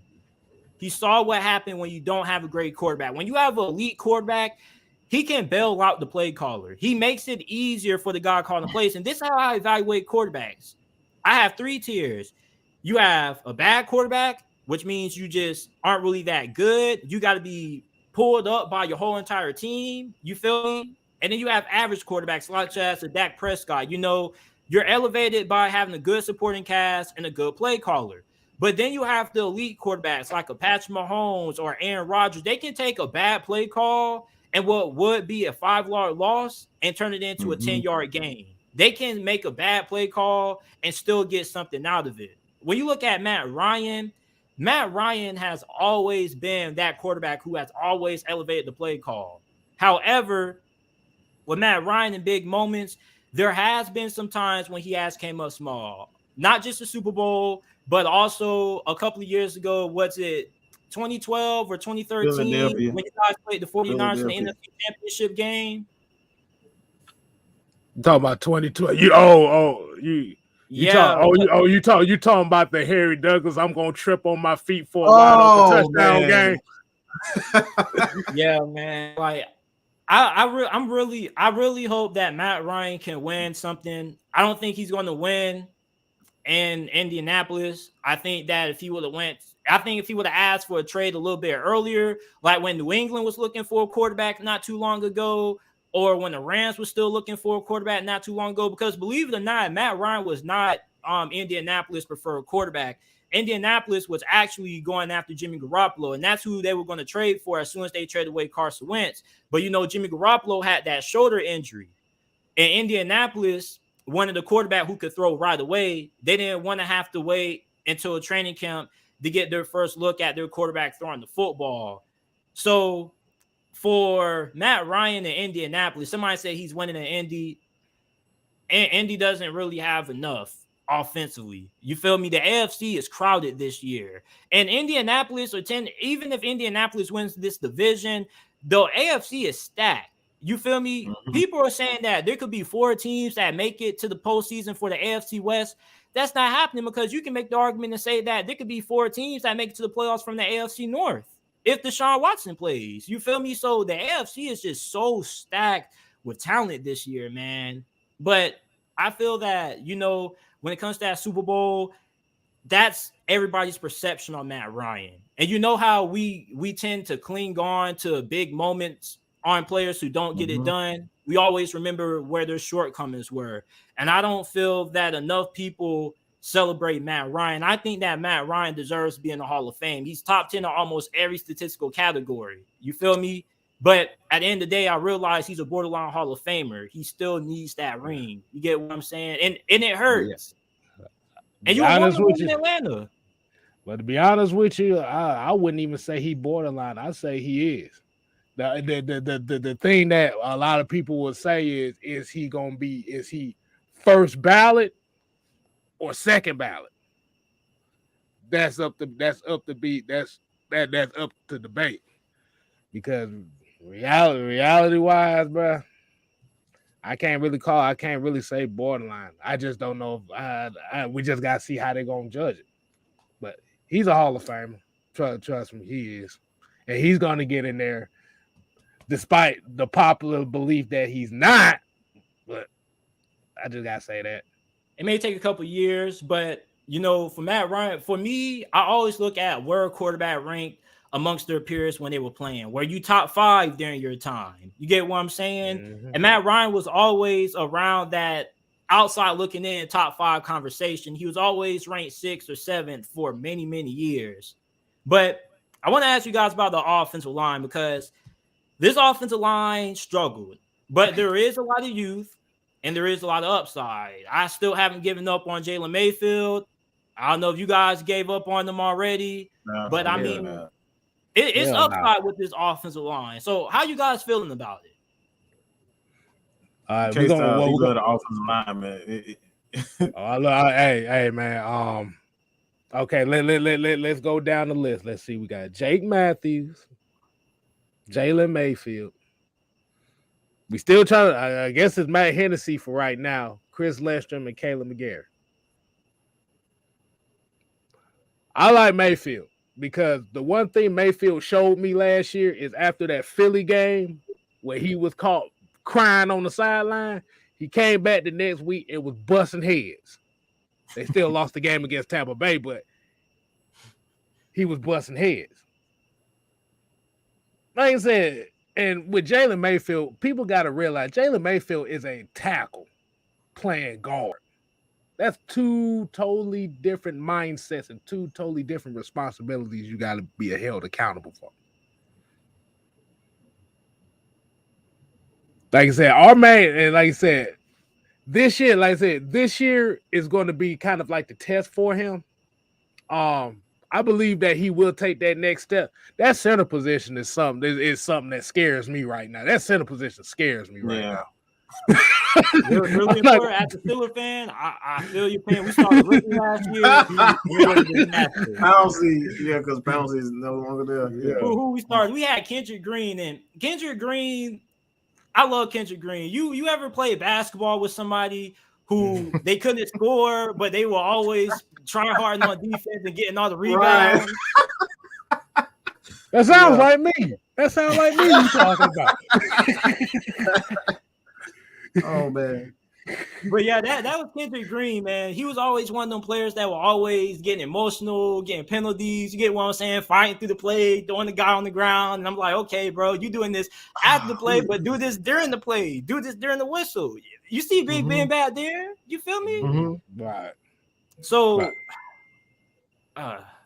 yeah, man. I was trying, because I'm about to talk about the Falcons. You feel me? And I love the Falcons. If I had to become a fan of what my hometown team was, I would be a Falcons fan. You get what I'm saying? My mom still hates me to this day for that. She's like, you should be a Falcons fan. You should be rooting for the Falcons. I'm like, I do root for the Falcons, Mom. You get what I'm saying? So for Atlanta, the way I just look at the roster, last year, you guys played how I thought you guys were. People thought you guys were going to be picking in top 3. I said, bro, Falcons should be winning 6-7 games. But this year, with how tough the competition got this year, I don't know. Go and be honest. Put a number out there. No, go ahead. Please be honest. Hey. I'll probably say 4 or 5 wins.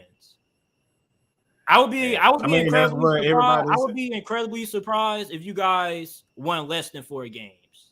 You feel me? I don't think you guys are going to be Houston Texans or the Chicago Bears. Oh, you thought Matt Ryan was getting lit up last year? Oh, Justin Fields. Oh, you better pray. You better get a sermon for Justin Fields, boy. That boy got no receivers. He got, only thing he has is Darnell Mooney and David Montgomery. You better pray for that man. Oh, Lord. Well, oh yeah, that's what Justin Fields about to say when he takes that first snap on the center. Hold on. Everybody, let's bow our heads right quick. Bow our heads. Bow your heads, JT. Bow your heads. Lord, football guys, please protect Justin Fields, because if he goes through that shit again, he might end up quitting playing football. He might end up crying again. He might end up crying on that dude was in straight up tears and somebody said he wasn't crying. What the hell was I know when somebody crying on the field, bro. That dude had Exactly. I'm look. I'm gonna just say this. I'm gonna just say this about the O-line real quick. We'll close it. JT, man, like I said, man, we love you. Love every time you come on. You do numbers absolutely set the chat on fire. But offensive line,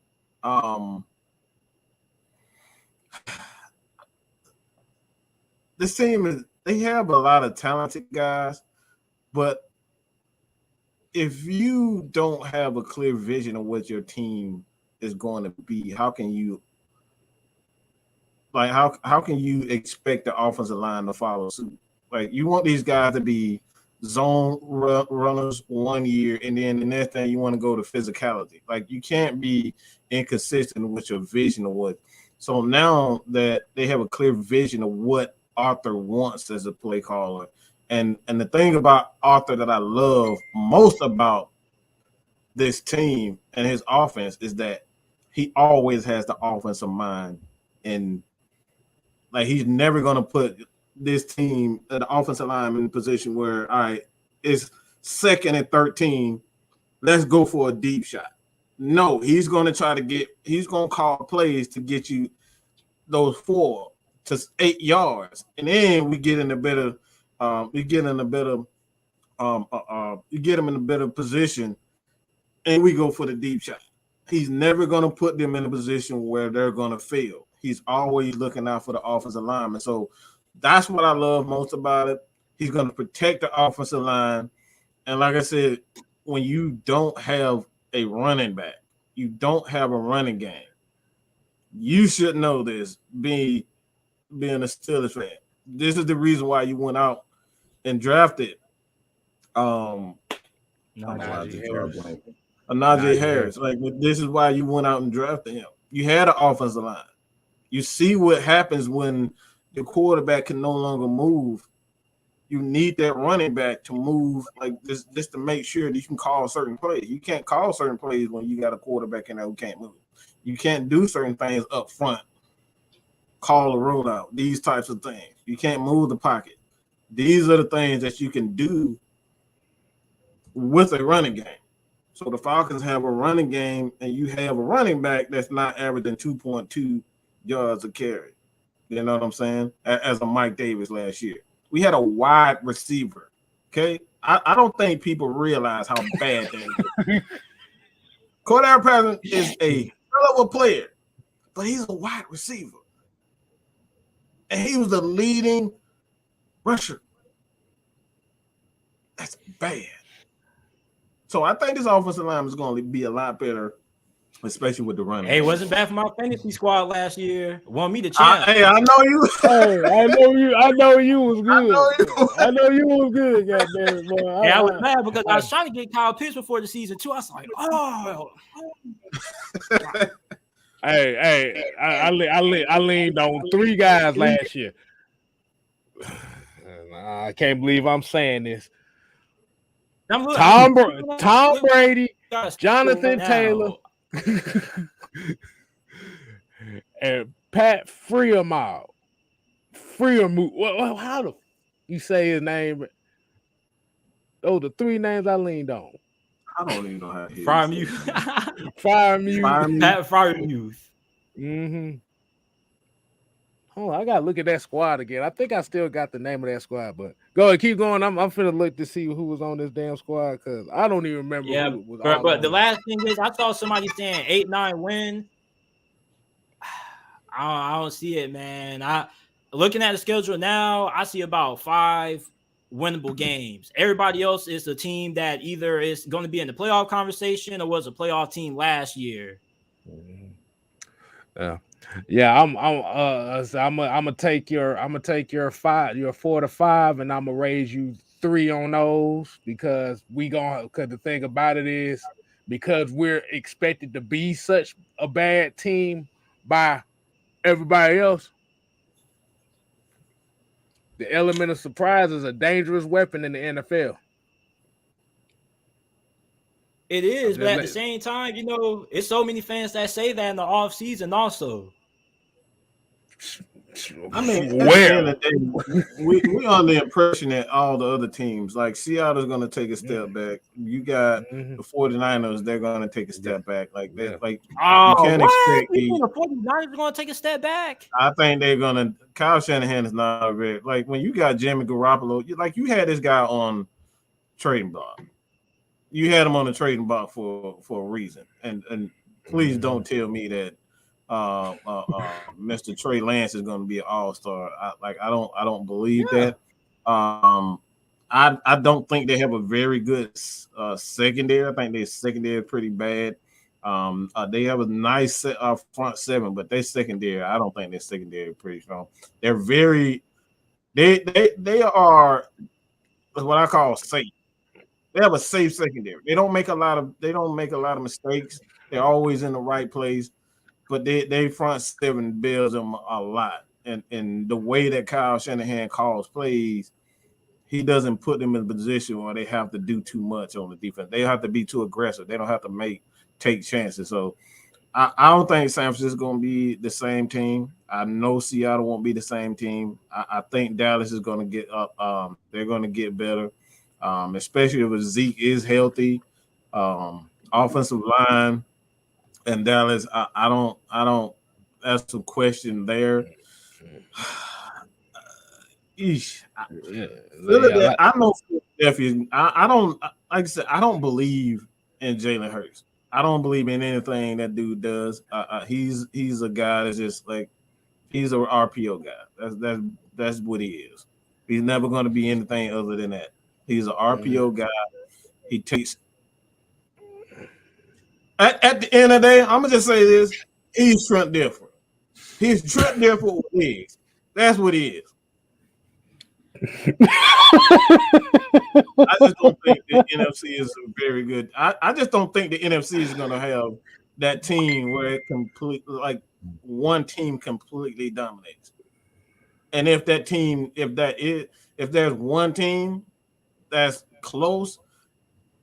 And this is even even this is a stretch. It's Green Bay, and only on the premise that Aaron Rodgers is going to do Aaron Rodgers things, because their defense is going to be consistent. And like I said, the only team that I see that I can say, all right, that's the team to beat, is Green Bay for me. I agree with that statement. You know, the NFC is up for grabs. But when you compare Atlanta and what they have right now, and you just have so many question marks, there are other teams that have less question marks than what the Falcons have. And the 49ers, they added Travarius Ward, cornerback from Kansas City, and free agency. And Jace Verrett he's been solid. He's been really good, as a matter of fact. The dude just can't stay healthy. But I definitely feel with Kyle Shanahan, you kind of sell them short, because the dude has elevated every single quarterback. When Jimmy G was injured, he had Nick Mullins, CJ Beathard, backup quarterbacks balling, and Brian Hoyer. And they only lost half of the game by one possession. You feel me?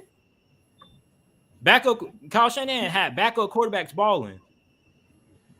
2020. Yeah, he got a solid running game. Like one thing I say about Shanahan, he's always going to have an offense that puts up numbers because he relies on the running game. He knows how to keep running quarterbacks out of plays where they're not going to make a ton of mistakes. You make a ton of mistakes in this offense, you're not going to play. He's just even if you make mistakes, he's not going to give you another chance to make that mistake. That's the whole thing with Jimmy G. He doesn't give Jimmy G those opportunities to throw 40, 50 times a game because he can't handle that. So Kyle Shanahan is going to do the same thing. That's just great coaching. He's always been a great play caller and in-game adjust. That's what he does best. But my thing is what he's going to do with the passing game. He hasn't improved in the passing game since he was with Atlanta. He hasn't improved in the passing game. The last two things I want to say is this. Kyle Shanahan has always elevated every single quarterback he's had. Even when he had backups, they still had the 13th most efficient passing game in the league. And he built the offense around RG3 his rookie season. So he's going to put Trey Lance in a situation to succeed. Now, the last thing with Drew Talk Sports before I leave, he said if the Bengals can make the Super Bowl, anything is possible. You see, the difference between the Falcons and the Bengals is that the Falcons don't have Joe Burrow. And I love giving this little speech, man. Joe Burrow is different. You feel me? Joe Burrow is cut from a different cloth. Joe Burrow is not your average quarterback. How many quarterbacks do you know in year 2 can turn a losing franchise and just drag them to the Super Bowl? Now, they did have a great group of wide receivers, but they had the worst offensive line in the league. Not every quarterback does. As a matter of fact, no quarterback in this Super Bowl era has ever went to the Super Bowl with the bad offensive line that Joe Burrow had. He was sacked 10 times against the Tennessee Titans. Not as bad, but the Falcons under Matt Ryan when he won the MVP. No. This offensive line, Matt Ryan didn't get sacked 10 times in the playoff game. Joe Burrow was the only quarterback in the history of the league to win a playoff game getting sacked 10 plus times. He got sacked 10 plus times. Remember what you said earlier about the Falcons offense moving backwards? The Bengals were moving backwards, and on third down, they had a running game, JT. They had a running game on top. We like what I was saying about Matt Ryan, even when he won the MVP, the Falcons statistically offensive line, they gave up like 40 something sacks that year. On top of it, Matt Ryan was one of the most hit quarterbacks that year. So you have to have balance in this league. Like I believe that Joe Burrow is different. I totally agree with that. He's different, but he has a complete team. One thing I like about Cincinnati that I think that nobody's really paying attention to is not so much the run, not so much the wide receivers, but his situational. What's it do now? His situational play calling. He just knows he can feel the momentum switching in the game, and he just knows what to dial up with that team. He knows his team in and out, and I think that's the biggest thing with Cincinnati that is different from what other teams have. It's just the coaching. And we not gonna go past the damn fact that Joe Burrow looks like Macaulay Culkin. Well, we ain't going past that. We ain't not finna go past that. Hey, JT, go ahead and plug yourself, man. Plug yourself too, bro. Make sure you plug yourself and tell everybody where you can find you, man. So you guys can find me on JT Sports. All you got to do, type in JT Sports. It should pop up. You might see the trading card one. It's the one that has the most subscribers. Forget that other one. You can follow me on Twitter. I got a new Twitter because my old one got hacked, and then I can't get it back because Twitter's being a hoe. So JT Sports __ is my new Twitter. And you can follow me on Instagram at JT Sports _. I love you guys, man. I love coming on here talking Falcons. I actually got a pretty good amount of Falcons fans. I'm always surprised about how many Falcons fans there are on YouTube. Even before I met you guys, it was a pretty good Falcons following. So I appreciate you guys. I love talking about the Falcons. I hope that I can talk about you guys being good so I can talk about you guys more, because I hate talking about teams that might not be that great because it seems I'm just hating. You feel me? But I really am rooting for you guys. You feel me? When you guys won 7 games last year and everybody had you guys winning 3-4 games, I stood by my 6-7 game prediction. You guys delivered. You feel me? I think this year you guys are rebuilding regardless of how you guys feel. I feel next year you guys are going to get things right. You feel me? Maybe you guys get Bryce Young. Bullshit. Bullshit. I don't wait him for to say that. I knew Case I was gonna say bullshit. like OG Sam said, if I want Chris Leak, I get Bryce Young. If I want Chris Leak. Oh my God, man. The reason I say that too, man, is because, like I said, you don't know what you got. Like I said, if you draft the quarterback in the 3rd round and you don't know what you have, you don't want to feel like you wasted a pick on that position. Like I said, even if the Falcons do finish that high, what if they end up getting the defensive tackle that gets that high that they've been wanting this year? Yeah, and Georgia does have the best one in the country, right down the street. Oh yeah. You got Will Anderson down in Alabama. Like I said, you got so many different things. That's why I said I'm not looking at that. I'm not looking at quarterback next year, regardless on what the hell happens. I know that's the popular thing. I'm tired of offense. I'm tired of talking about quarterbacks. It seems like that's all we talk about now. It's like, damn it, pass rush. But all right, y'all guys, I appreciate you guys having me on, man. Let me know anytime you guys want me to come back on. Oh okay, yeah, we good, man. Hey, you definitely welcome anytime, man. For sure. All right, so let's go ahead and we're gonna go ahead and wind it down tonight. We're gonna wind it, we gotta wind it down right. Hold on. Yeah, we gotta do it. So I hope y'all appreciate what we gave to y'all tonight. Shouts out to JT Sports. That's DJ K Styles on the ones and twos over here, giving you that nice talk, rhythm, style. Make sure you continue to support not only Mad Mike Sports, but 6-Man K Styles on the road to 1K, Mad Mike Sports on the road to 10K. We almost there. So for all the beautiful people that's tuning in, make sure y'all leave that like, leave comments. Make sure you hit that notification button. Make sure you also share with everybody that you know. And let us know if you would like to see more interviews like this.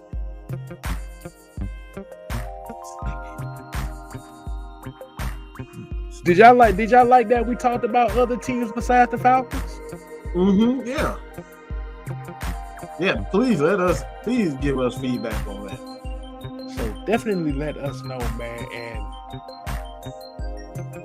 there's gonna be a special surprise tomorrow. So I bet y'all tune in tomorrow. Oh yeah. Get ready for that. Because I have a feeling that there's a triangle coming tomorrow. A triangle. So until next time, people, we ain't here to play. We here to stay. You ain't gotta go home, but you gotta get the hell up out of here. Smack that ass. Spank that. Ooh. Deuces.